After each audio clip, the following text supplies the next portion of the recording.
യെശയ്യാ പ്രവാചകൻ്റെ പുസ്തകത്തിൽ നിന്ന് വിശ്വസിക്കുന്നില്ലെങ്കിൽ നിനക്ക് സുസ്തുതി ലഭിക്കുകയില്ല.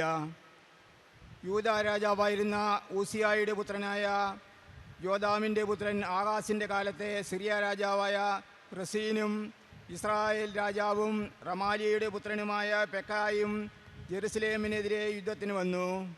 എന്നാൽ അവർക്കതിനെ കീഴടക്കാൻ കഴിഞ്ഞില്ല.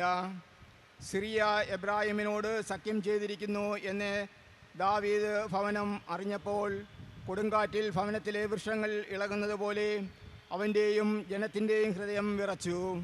കർത്താവ് യെശയ്യായോട് അരുൾ ചെയ്തു, നീ പുത്രനായ ഷെയാർ ഷാബൂനുമൊത്ത് ചെന്ന് അലക്കുകാരൻ്റെ വയലിലേക്കുള്ള രാജവീതിയിലൂടെ അരികെയുള്ള മേൽക്കളത്തിലെ നീർച്ചാലിൻ്റെ അറ്റത്ത് വെച്ച് ആകാശിനെ കണ്ട് ഇപ്രകാരം പറയുക: ശ്രദ്ധിക്കുക, സമാധാനമായിരിക്കുക, ഭയപ്പെടേണ്ട.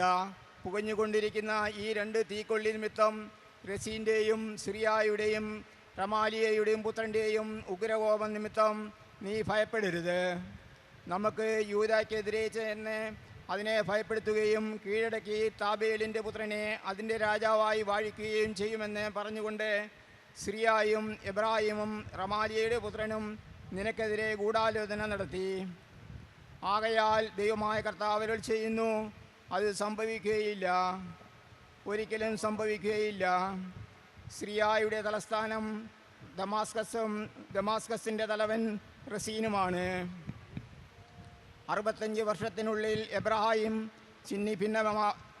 ഛിന്നഭിന്നമാക്കപ്പെടും. മേലിൽ അതേ ഒരു ജനതയായിരിക്കുകയില്ല. എബ്രാഹിമിൻ്റെ തലസ്ഥാനം സമരിയായും അധിപൻ റമാലിയയുടെ പുത്രനുമാണ്.